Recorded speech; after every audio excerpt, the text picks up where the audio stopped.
Welcome to 60. What is it? Where are we up to? Episode 65 of the Underseason Barbecue Show, baby. Wow, we are smashing through these episodes and we're into the new year. Now, before you get into this episode, go back, watch the previous episode. If you haven't, the recipe at the end we cook is that good.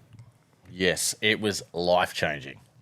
And it was inspired by your good friend Ernest Cervantes and Dave from the Burnt Bean. They collabed with a, let's just say, it's a bit of a barbecue croissant. Croissant. Well, that's it. But anyway, who's doing the intro? It's a big one. It's a really big one. Let's go, baby. Howdy, Kerry Bexley, Snow's Barbecue. You are watching the Underseason Barbecue Show.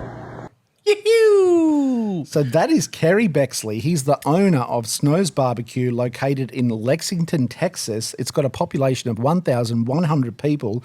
But did you know the restaurant name, Snow's Barbecue, not once but twice Texas Monthly's top barbecue joint in the world, Texas, a.k.a. the world, the name actually comes from Bexley's lifelong nickname, Snow's. Yeah, cool. On your Keza. But how spoilt are the locals of that town? Yeah, there's only 1,100 of them and they've got the choice to go to Snow's every Saturday. Yeah. Well, I mean, if you want to line up for 6 hours, because that's what it takes to get barbecue there, they're only open one day a week on Saturdays and people line up probably from midnight nearly. Bloody oath. And just before we move on here, I noticed this little sign up in the background of Kerry's office here, and I think that this is a man with his priorities in check. Yes, that's a trade secret right there, and you've zoomed in and exposed him.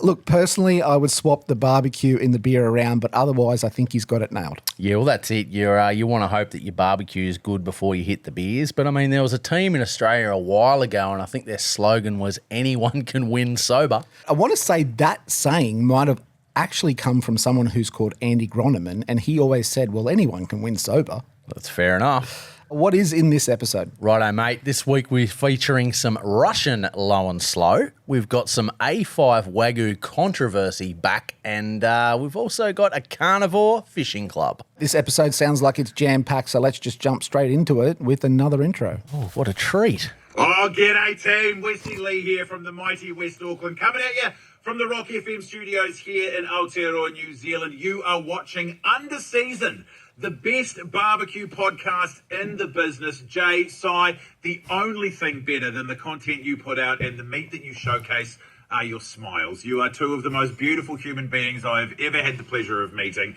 For some reason, you've taken an incredible shine to me, which, in all honesty, is a currency that I do not know how to spend. All I can say... Yeah, wait. Okay, Justin... Underseason, the #1 barbecue podcast for dirty West Aucklanders who have built a house next to where their car broke down in the 1980s. You bloody beauty. Also, have a go at that. Jesus. Got us like that Men in Black 2 where Johnny Knoxville has that backpack with a little version of him. That's what I was going for. Underseason. What a you bloody beauty. GC. What a legend. Oh, yeah, we love you, Westy Lee. And, yeah, he's basically targeted our demographic of West Aucklanders and given us the title. Yep, and for the record, he works for and is a host on The Rock, which is one of the most popular radio stations in New Zealand. Yeah, bloody oath it is. But I had the pleasure of meeting Westy Lee way back in the day pre-COVID at an Auckland meat stock back when he was the social media guy for More Pork. So the boy knows his barbecue. Yeah, good barbecue too, more pork. Bloody oath. All right, let's move into this episode now. Dishes of the week. You ready? I'm so ready. Look at this. Baby. So this is something you don't see very often, and it's a turkey hand-in box at a barbecue competition, and it was posted by Fergalicious Barbecue. How good. It's almost silhouette-essent of a brisket hand-in with your long slices and I guess your turkey burnt ends down the bottom there. And, it just looks visually stunning. Like, I love turkey breast. Well, pork belly burnt ends caught on. Why not turkey breast ones? Get on it, guys. So he says, this was by far my favourite turn-in at this year's American Royal, and this was the third or the fourth time that I've done the turkey smoke barbecue category, but this box was fire. It was seasoned up with my buttery garlic and butter pecan seasonings. Yum. Turkey, butter, pecan, garlic. Yes. Or pecan, as they would say. Isn't that like a tomato thing? Oh, I think it is, mate. Tortilla. But we call them pecans and they call them? Pecan. Looks absolutely sensational. Congratulations. That is a great hand-in box. Fergalicious Barbecue, one of the top barbecue teams in America. Yeah, and we had the pleasure of meeting Ferg middle way through last year at the Full Throttle Invitational, and the man is an absolute gentleman. He is, and a great cook, and he looks like a rock star too, doesn't he? Bloody oath he does. All right, your guacamole. It's spreading. It's starting to spread. First B4 barbecues, and now listen to this one. Someone sent me a good one. Everyone's gonna like sausage. The side's called guacamole. It's guacamole. Yeah, baby. So this one was sent in to us by Dan Churchill. Now, he's from Brisbane, Australia. He says, "Hey, legends, I'm an amateur cook, but I nailed this one. The guacamole was a crowd favourite. I cooked all of this barbecue on 2 Weber kettles. Enjoy the show. Please keep up the good work." What are we looking at? So we've got a bit of a home-cooked spread there. We've got a lamb shoulder, a pork butt in the middle, and some sliced brisket, some look like some Scotch eggs or armadillo eggs there with the stuffed jalapenos inside the sausage. And let's not forget the world-famous side, the guacamole. But it looks like great barbecue, doesn't it? It looks great, unreal. And the fact he's done it on kettles, even better. Correct. So he says he did a smoked leg of lamb with Lane's Italian Stallion. He did a Cape Grim brisket with Lane's Tex-Mex. He did smoked pulled pork, which was marinated and injected with apple juice, and then with Lane's Island Dust Rub. Amazing. And there's the guacamole on the sourdough there as the showstopper on that plate. So there was armadillo eggs as well. I think you spotted it. Jalapeno poppers wrapped in bacon, and it was all done on Weber kettles. And he's drinking the dirty South Island Spates from New Zealand. Yeah, but he's in Brisbane, so what's that about? Maybe he's a Kiwi? You would probably assume that. I'm surprised we even let that through customs. Well, mate, yeah, I'd be surprised. Thanks for sending that in. This doesn't look like an amateur cook to me. No, he knows what he's doing. Yeah, it looks fantastic. Well done. Bloody oath. Moving on to the next one. Now, this one was posted by Kathleen Jade, and she says, "Brisket kind of day," and that was it. That's a beautiful looking brisket. That's as good as brisket gets. Cooked at home, definitely. No comments. Really? Yeah, she got a few likes, but no comments. Oh, she's got the wrong fans. So, Kathleen, on behalf of us and the entire barbecue community, we officially apologise to you that no one gave a shit.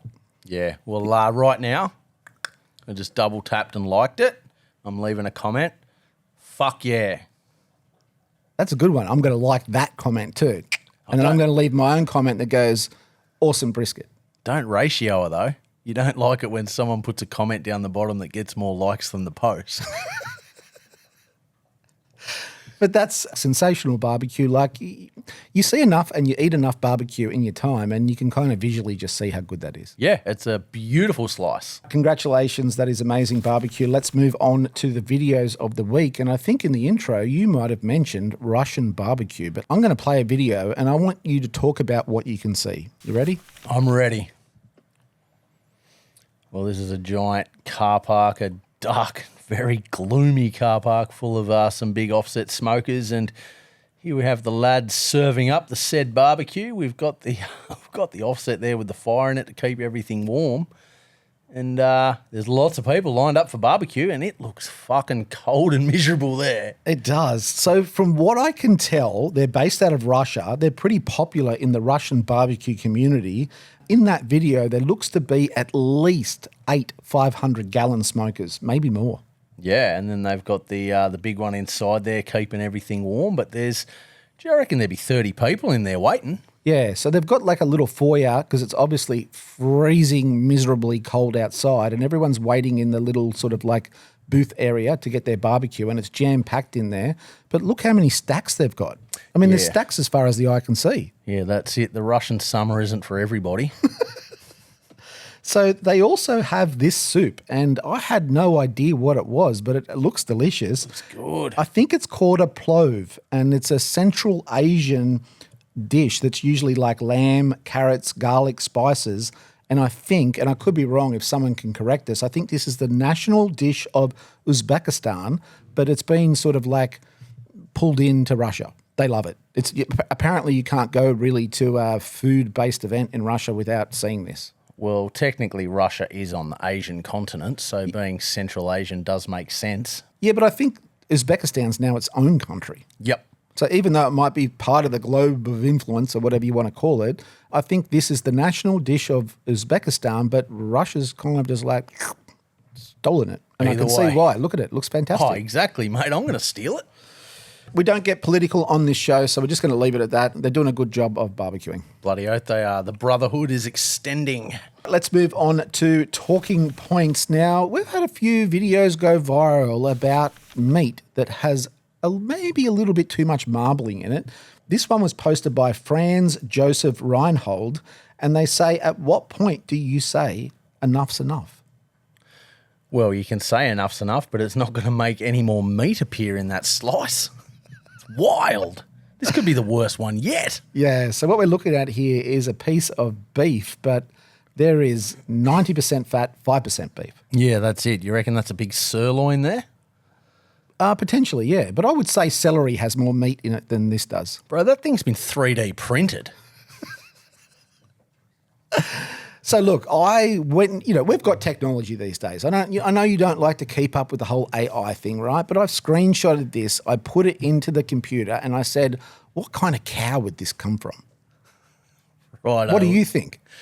Something that doesn't do much standing or exercising. Well, this is what it came back with. He just needs Beavis and Butthead sitting either side of him and he'd be in heaven. So what are we looking at? A very obese, middle-aged, white suburban Wagyu cow, I suppose. And he loves the snacks, he loves the pizza, and he loves cartoons. He loves cartoons, he loves the processed foods, and kind of reminds me of my 20s. Just need more Jägermeister in the picture, mate. So this looks more like cauliflower than beef to me. Yeah, it's definitely looks as if you've cut the head of the cauliflower in half and you've got the same sort of veiny makeup. So look, don't get me wrong. I've been to Japan. I've had the A5 grade Wagyu and you cook it over charcoal, on a little grill. This is too far, even for that. Yeah, I think so. I think you're right. Let's move on to our mailbox. Ooh, it's been a couple of weeks. Yeah, we haven't checked the mailbox for a while, but this thing slipped in here and it's wild. Are you ready for an adventure? I think I am. So these photos were sent in to us by Mitchell Keogh. He says, "G'day, fellas. I thought you might appreciate the Middle Island Fishing Crew Banquet. Now, I think they're based in Kalgoorlie. Not Kalgoorlie, Kalgoorlie. They put a banquet on the last weekend of November every single year for all of their friends and family to say, sorry for going fishing so much." That's why they throw this big party. This is the end of year deposit to allow yourself to go fishing for the next year too. So they say this year we had over 140 kilos of red meat and 20 whole fish to prep and cook for roughly 700 people. Yeah, right. The meat was goat curry cooked in a homemade Dutch oven. They cooked camel rumps and beef cooked on spits. They also had bacon wrapped prawns and octopus and chicken sticks. Yes, please. Someone just said, I'll have all the meats, right? They also cooked a kangaroo stew, which was cooked in a blue old concrete truck bowl that was converted into a wok. That looks fucking cool. It's so good. They also had pork and lamb rotating on homemade fire spits, and they had their own sailboat cooler full of beer. How's that lamb on the spit there? It's almost like they've got a big burley basket next to it and the fire's next to it, not under it. That's an interesting trick, isn't it? That's cool. But, I mean, part of the appeal of cooking on a spit is the fat falls down and fuels the coals and it basically smoulders up in its own flavour. Yeah, but it might be a trick where they said no fires in the ground. Could be true. Yep. It could be at a showground, or it looks like it's at a racing club, so they might be a bit anal about potentially damaging that really well looked after bitumen. So the Middle Island fishing crew certainly know how to say sorry and cook. And please. So a big thanks to Mitchell for sending that in. So to put things in perspective, they only have 50 members in this fishing club. Yeah, right. So they've all got together for their love of food and fishing, brought 700 people along and cooked up a feed to say sorry for going fishing so much, and it's an epic feed. Well, they can't do too well on the end of the rod because if they'd had a good year, they'd be cooking all fish and not meat. So it's so true. So look, boys, we hope you have a better year of fishing. So hopefully they have to cook less meat next year. Next beef is what I should say. Yeah, that's it. Hopefully there's a couple of marlin or some bluefin tuna on the menu next year. We'll see how they go. Thanks for sending that in to us. It is bark or burnt. We haven't done this one for a while. No, we haven't, mate. Let's see what you got in store this month. All right, just remember, as soon as you see the photo, you've either got to say bark or burnt. Don't overthink it. It's an internal sigh gut reaction. It's quick fire. All right. Bark. Close, isn't it? Yeah, it's real close. It's not really bark, though. It's more crust. Yes. So this one was posted by Daniel Pride, and he says, is this too much char or is it the perfect crust? He says, I'm saying this is crust for the win. Yeah, well, sometimes it might be the rub reacting. You know, you sometimes put a blackening rubs on things. But, I mean, geez, a couple of seconds longer and it's in the burnt category. It's really, really close. So I've zoomed in here. Now, when you have a perfect char, you get sort of like chocolate, espresso, roasted nuts, which sort of those flavor profiles contrast beautifully with the meat itself, with the nice tender meat inside. But if you cross that line, the flavor turns acrid, ashy, metallic, and it kind of overpowers the meat. And especially, I think, when you're cooking hot and fast, which is what this is, it's over a really, really high heat, that's almost on the verge there. Yeah, it's such a fine line, isn't it? Yep, 100%. So just to note, this is completely different to low and slow barbecue when you're looking at the crust of a brisket, for example. This is a steak, and almost you can start to see some of those bits are going to take on those less than favourable flavour profiles. Yeah, bloody oath. And it's a fine edge. Very, very fine. Yeah, but obviously he ate it, he vouched for it. And to be honest, I've cooked plenty of steaks that look like this, and there's no way I'm not eating it, put it that way. But it's a fine line, but when you get it right, boy, it's good, hey? Yeah, that's it. But you can almost get away with it more with a thicker cut too because it's only just the outside edge and it's almost complemented by that juicy meat interior. Yeah, I agree 100%. Ready, next? It's bark. So Luke Montgomery sent this one into us. He goes, I thought you could use it for your burnt or bark segment. It's a 4-kilo chuck seasoned with hardcore carnivore black. He smoked it for 10 hours in the offset and then he used it in a chili and he also got some good tacos out of it. Cheers. Yeah, bloody oath. I think the giveaway, well, I know the giveaway is the fact that he used hardcore carnivore black to achieve that colour, but it's a win. Do you want to see what it looks like inside? Yeah, pull it, baby. Yep. Look, I can taste that just by looking at it. Like, I can almost reach in and just pick out those little barky bits because they're my favourite. Yeah, they're the best. They're the bits Dad gets before anyone else. I would pick all them out before it actually hit the table. Yeah, a lot of them don't make it into the chili. Next. Burnt. No, it's bark. This one was posted by Boomers Barbecue and he says, I was using a charcoal rub that I'm working on. Well, if you had have put a different photo up and cut out that rub, it could have gone either way, but that was a dead giveaway. Yeah, correct. He says, tri-tip is not as common here in Australia, but it's quickly becoming my favourite cut. This was a Marble Score 5, Black Angus. It was smoked indirect to 135 and then he rested it. Yeah, bloody oath. Looks good, sensational.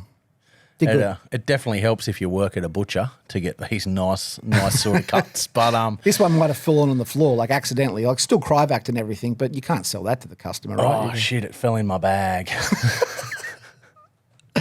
All right, really nice work there, Boomer. Next. That's bark. What is it? It's some short ribs. But there is becoming a thing of too much bark too. I mean, it's not burnt. Oh, look at that tallow. But no, that's bark all day. Well, to me, that's perfect. It's right on the money for me, and it was sent in to us by Humo El Salvador. And they say, hey, guys, how would you rate my short rib bark? Yep. All day, baby. Bark, baby. Bark, bark. Oh, oh. So they say, they've actually sent us a little bit of a letter and some photos. They say, whenever you come to El Salvador, come to our backyard. We've been smoking for around 12 years. We were the first smokehouse to open in El Salvador. We opened back in 2013. We do catering and we have a backyard barbecue restaurant that's located in a 1890s house, which was once a coffee state farm. Yeah, fucking sick. What a cool old building, hey? Super cool. So they say they make everything from scratch. Sauces, rubs, and they also offer a variety of cuts. They do a smoked Gouda, brisket, and jalapeno sausage, which is a huge hit. They do pulled pork, beef cheek, and also they make ceviches and tostadas. We do love a ceviche. They also do short ribs, turkey, pork ribs, sausages, and they have a monthly festival at the restaurant where they invite local bands and DJs to play. So put it on your bucket list. It's Humo in El Salvador. It's definitely on the radar now. That looks like a party, doesn't it? Fucking oath it does. So cool. And that's great looking barbecue. That is. That's a full turkey bird there. Yeah, and the bark on that turkey bird is money. Turkey bird. Is it a chicken or the breasts are too big, aren't they? Yeah, I reckon it's a turkey. I reckon it's a chicken on steroids. It's a KFC chicken, mate. Let's move on to Rate My Barbecue. It's the Daniel Vaughan of online rating of barbecue, and you have come all the way in from Tasmania today to judge barbecue online. Apparently. We got tagged in this one, and it's from Liberty Smokehouse. They are a 7-time award-winning veteran-owned smokehouse located in Tampa in Florida and the USA, and they tagged us and said, "What ya think of our brisket?" That is Jiggle City, isn't it? I mean, I thought crazy. that thing was going to fall apart when he sliced it, but it's still nice and firm, so it's beautifully cooked. And I mean, look at that bark, that smoke ring. There's so much juice oozing out of it now. But yeah, these guys can hang. It's almost an optical illusion because when he taps it, it wobbles like it's a piece of jelly. But then when he cuts into it, it kind of still remains intact. Yeah, well, that's the texture you're looking for, aren't you? Look at that. Yeah, baby. What do they call it? Tenderism. Tenderism? Where does Yeah. that come from? Oh, there's that meme getting around of that guy. He's like holding up the brisket and it just falls apart. And it's just the trend of everyone doing it at the moment. Okay, I'm new to the internet. Well, you're not. You probably spend more time on it looking for this than anyone. They produce some amazing looking barbecue, and that shot on the left there, they use a pickled mustard seed. They call it Southern Caviar. They say that it adds to the flavour profile, gives some pop, acid, and cool undertones to top off some of their dishes. That's awesome. I've never really heard of it before.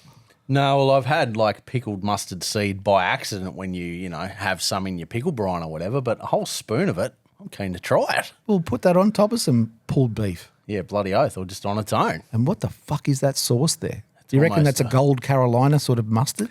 Something like that, yeah, I reckon you would probably, I mean, you wouldn't hit mustard seeds with anything else, would you? No. Well, let us know what it is because it looks amazing. Hey? It looks super cool. And a great looking barbecue platter there as well. Congratulations. That is fantastic cooking, and hopefully we get there one day. Yeah, fuck yeah, mate. All right, but enough about their barbecue. They wanted a rating. What are you going to give this brisket? Oh, mate, this brisket is, it's a 9-1.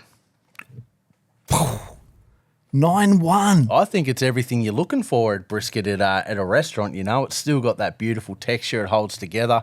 Smoke rings on point. Bark's on point. Yeah, I mean, I do rank the restaurant briskets a little bit higher, but I've also never rated just a brisket. So let's start at the top. Rightio. Well, that's a huge score. Congratulations, Liberty Smokehouse in Florida. Yeah, that's it. Don't send your briskets in though. I've got enough to fucking worry about. Let's move on to some products here. Now, they actually sent this to us, which is super cool. It's been in the background for a little while. Just Spotto. 2J Spotto. Spotto 2Js. This is an amazing burger smasher. We've used it. Have we used it yet? No, we haven't, but it'll also come in real handy. It's almost a knuckle duster. It's bloody heavy, isn't it? It's the perfect size to swing about. So this was built by the legends at 2J's. They make some amazing custom-built barbecues, but they've sent us in this burger smasher. It weighs in at 1.4 kilos. It's pretty cool. Yeah, beautifully welded together too. So they also have, I jumped on their website. I wanted to sort of see a bit more information about it, find out how much it weighed. But then they also have this really cool brisket shovel. They say it's a game changer for barbecue enthusiasts.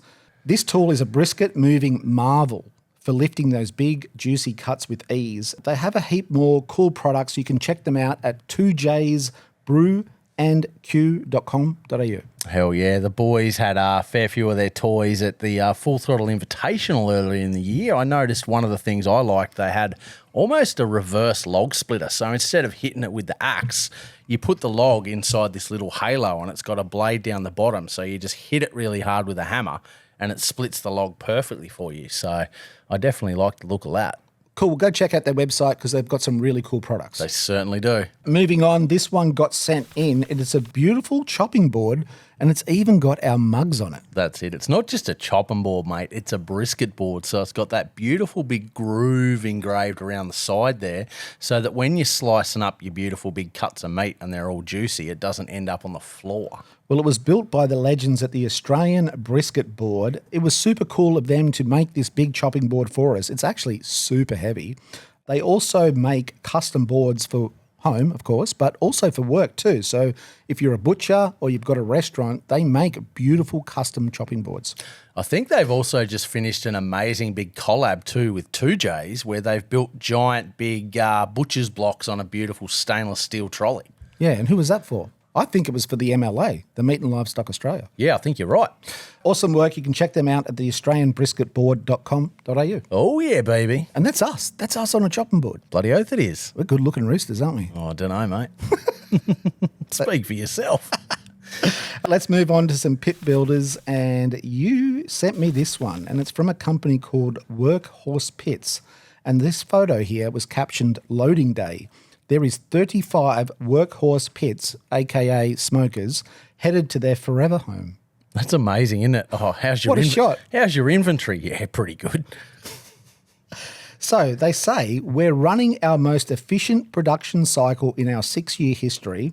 There's now a 75-day lead time for all caster and wagon units. So they've obviously been so busy over time, they've had to ramp up production, but they're starting to catch up.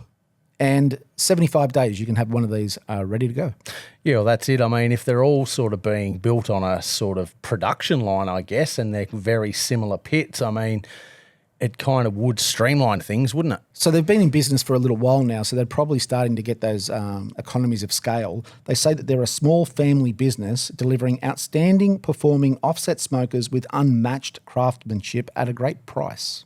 Bloody cool looking units. So from what I can tell, they've got 3 sizes of pits. There's the 1957, the 1969 and the 1975, and you can get the 1975 T, which is actually that pit but mounted to a trailer. Yeah, cool. So pretty cool. Depending on what size you want, they've got 3 pits ready to go. Bloody oath. Now, here's a cool thing that I found while I was researching this. When Toyota launched their 2026 RAV4, they actually featured a photo towing one of their 1975 Ts. That's the smoker being towed by the RAV4. Well, the cool thing is in that photo, the smoker's probably more in focus than the car. I mean, it's pretty cool, right? Somebody in some marketing department says, what's the fucking coolest thing this car can tow? And it's their pit. Yeah, well, you couldn't make a RAV4 any dorkier. Hey, it's a nice car for elderly people to take shopping, all right? And P-platers. And we're a bit late to the party with this one, but this is a photo they put together for Christmas, which we think is pretty cool. What is it?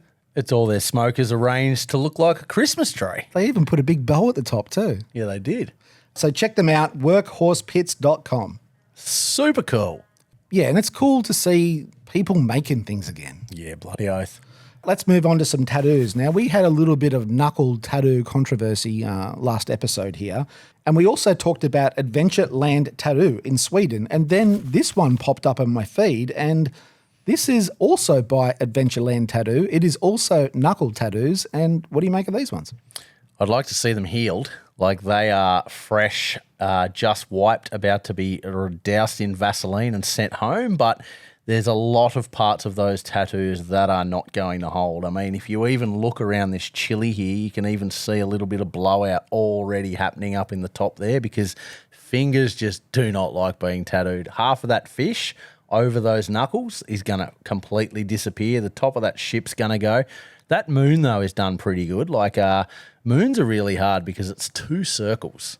And if you fuck one up and get a flat spot, you've kind of got to make the other one look the same. Right. But that's pretty well executed there. But, I mean, the tattooer probably said, hey, mate, these aren't going to last. But he's just said, I want them, and he's done them. So, yeah. Have you done many knuckle tattoos? Yeah, I've done a heap. Usually what we used to do is you just sort of get them to hold the edge of the, I guess, the tattoo stand so that you can hold them. But, I mean, The skin moves side to side. It moves up and down. You know, the fingers, you know, they're pretty bitey. It feels like you're getting hit with a hammer. So it's just sort of reflexes. They move out from under the needle and all that sort of thing. And, yeah, the tattoo is sweating more than the receiver when it comes to knuckles sometimes. Wow. Well, I have heard it doesn't tickle. Yeah. I mean, it's not unbearable, but, yeah, they definitely test everyone's skill level. All right. The artist is Daniel Noren. If you're after some knuckle tattoos and you're near Sweden, here's your man, Adventureland Tattoo. Finger sleeves.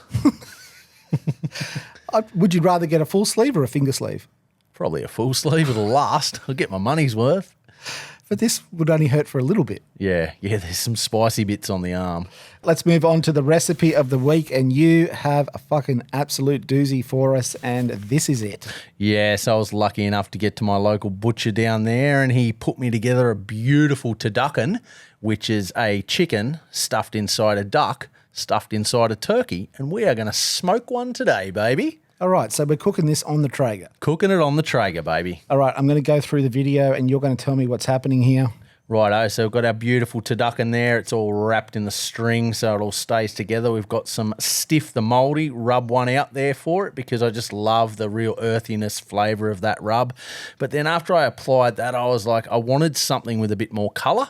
I've gone the JDQ Sweet Spicy rub there just to give it a bit of layering because I wanted a bit of that orange colour about it. So that's kind of the cool thing at the moment, right? Using two rubs and layering. So you got to match them properly, right? But you can get that sort of more depth of flavour. That's what I call it.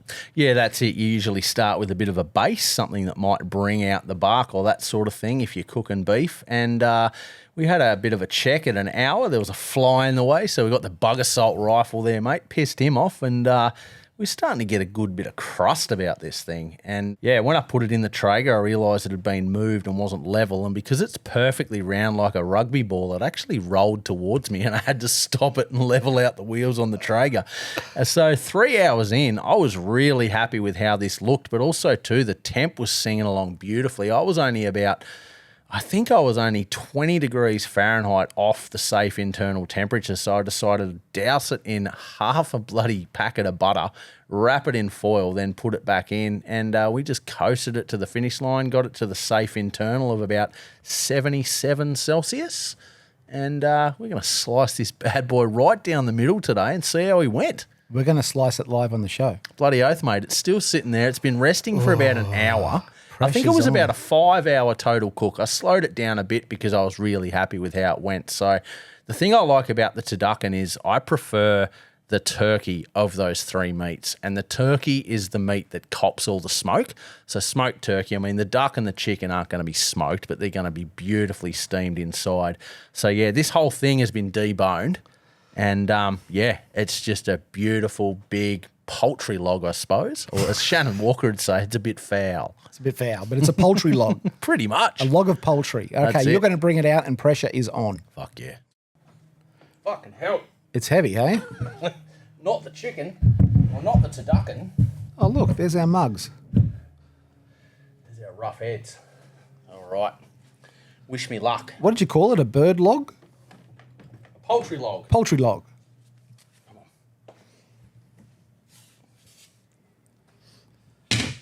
I can't wait to see the cross section here. Straight down the guts, you reckon?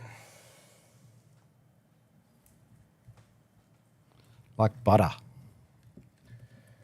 Also, beautifully put together by our friends Ian at Foster Ton Curry Meat and Chicken. You ready? Yep.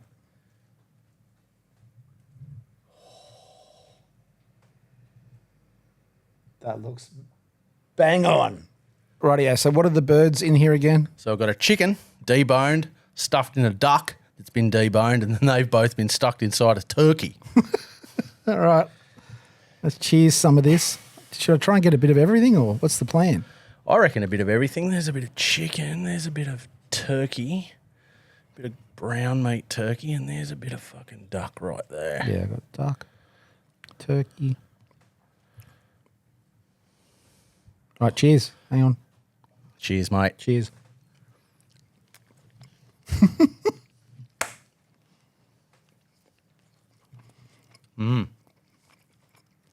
There's only a little bit of smoke about it, but the rest of it's so juicy. That would be my only thing. There's just not a lot of smoke to it. But other than that, it's tender, it's juicy, it's delicious.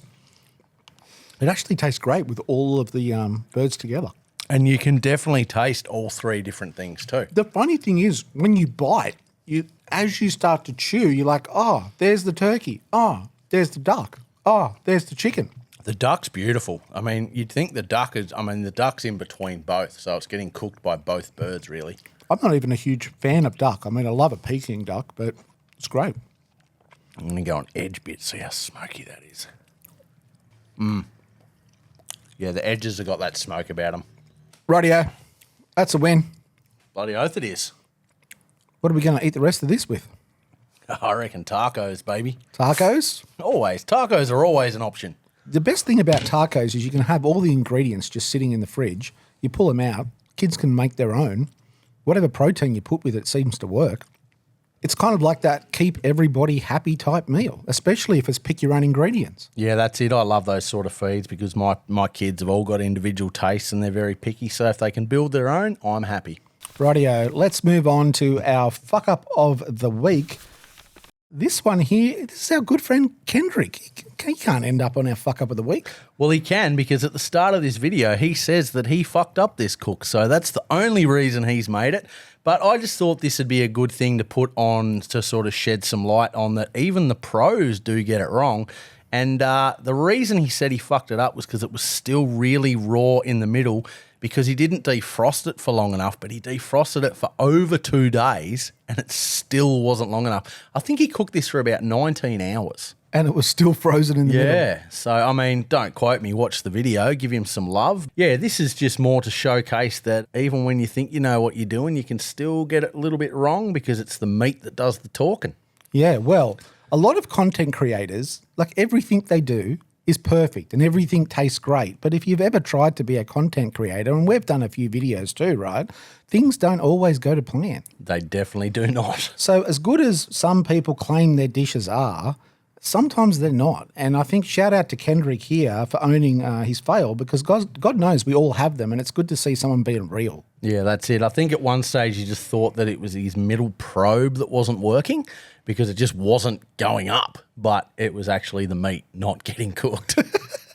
Well, I would start to second guess myself after defrosting something for 2 days and then cooking it for God knows how long. You kind of be like, it's got to be ready, right? Well, look at it. The bones pulled back, you would definitely assume, but I mean, he still said he ate the whole thing. He got a heap of taco meat out of it. So, yeah, there's not many fails that are, savable, but he's done it. But, yeah, he cuts it in half here, so you'll sort of see what we're on about. Well, truth be There's told, a big cowboy butter disc. that's a lot of cowboy butter, isn't it?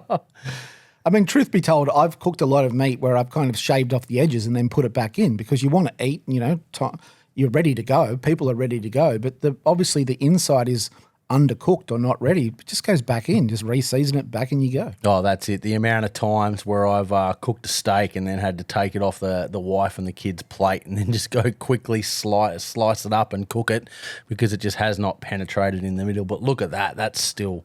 I mean, it looks bang on. It's just that slight little bit in the middle, right? Yeah, it's literally just that last bit, but he still gives it a crack.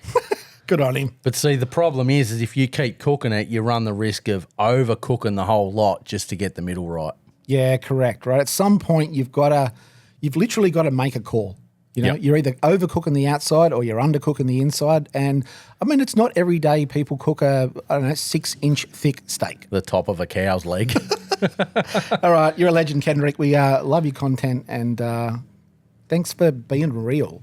Yeah, that's it, mate. Thanks for not gatekeeping and thanks for being one of the best content guys out there. Under season, done. That's it, mate. The end of 65 and been a bloody journey. We're cooking. I mean, this year is not slowing down already. It's already off to the races, middle of January now. And yeah, I mean, there's heaps coming up.